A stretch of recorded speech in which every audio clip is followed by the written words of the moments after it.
Sky news, আপনার কথা আমাদের ভাষা।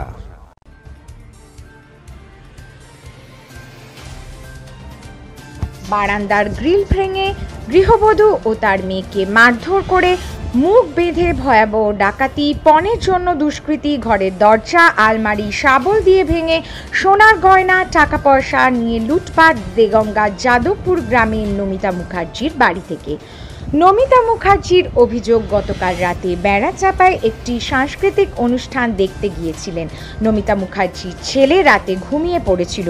নমিতা ও তার যুবতী মেয়ে মিঠু রাত 1টা নাগাদ শাবল দিয়ে দরজা ভেঙে ঘরে ঢোকে দুষ্কৃতীরা। চেঁচামেচি করতেই মারধর করে মুখ বেঁধে মারধর করা হয় নমিতা দেবীকে।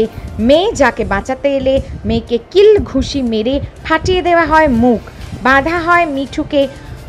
এরপর 4টি ঘরের আলমারি শোকেস ভেঙে লণ্ডভণ্ড করে নিয়ে যায় সোনার গহনা ও নগদ টাকা। যাওয়ার সময় ঘরের মধ্যে মা মেয়েকে তালাবন্দি করে পালিয়ে যায় দুষ্কৃতীরা। চিৎকার চেঁচামেচিতে স্থানীয়রা ছুটে এলে খবর দেওয়া হয় থানায়। পুলিশ এসে উদ্ধার করে একটি হাঁসুয়া। ঘটনায় আতঙ্কিত মুখার্জি পরিবার ও স্থানীয় বাসিন্দারা। ঘটনার পেছনে পারিবারিক কোনো শত্রুতা আছে না নিছকই ডাকাতি, এটি তার তদন্ত শুরু করেছে পুলিশ।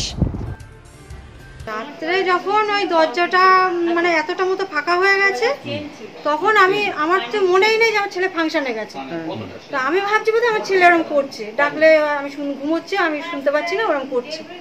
আর যখন ঘুম ভেঙে উঠে দেখি যে এতটা মতো ফাঁকা হয়ে গেছে আর লম্বা লম্বা সব লোক দাঁড়িয়ে আছে, মানে মুখে কোনো কিছু বলছে না। তো আমি তখন দরজাটা ঠেলে ধরেছি, আমি কি পারি ওদের সঙ্গে, অতগুলো দাঁড়িয়ে আছে, আমি ঠেলতে পারছি না।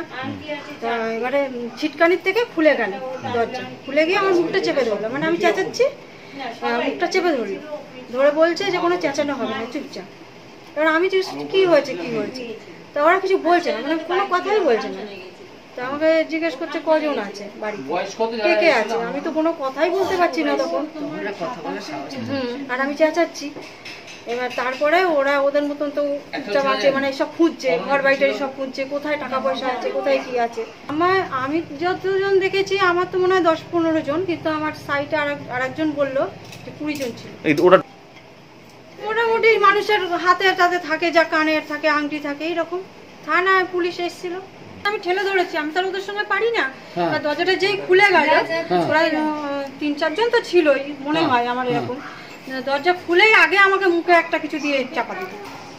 ওই যে আমি এসে কি করবো, আমি চিল্লাচ্ছি, চিল্লানোর চোটে আশেপাশের লোক যদি আসে, 4-5টা ছেলে গেল, গিয়ে আমাকে ধরলো, ঘুষি টুসি মারলো, মাথায় পাতায় মারলো। আমার তো ওখানে অবস্থা ছিল, হাতে পাতে তো ঘুষি মেরে বলছে একদম চুপ, কোনো কথা বললেই। আবার এও বলেছে যে যদি জানাজানি হয় আবার আসবো, এসে এবার পুরো ফ্যামিলি শেষ করবো। Bureau report, sky news.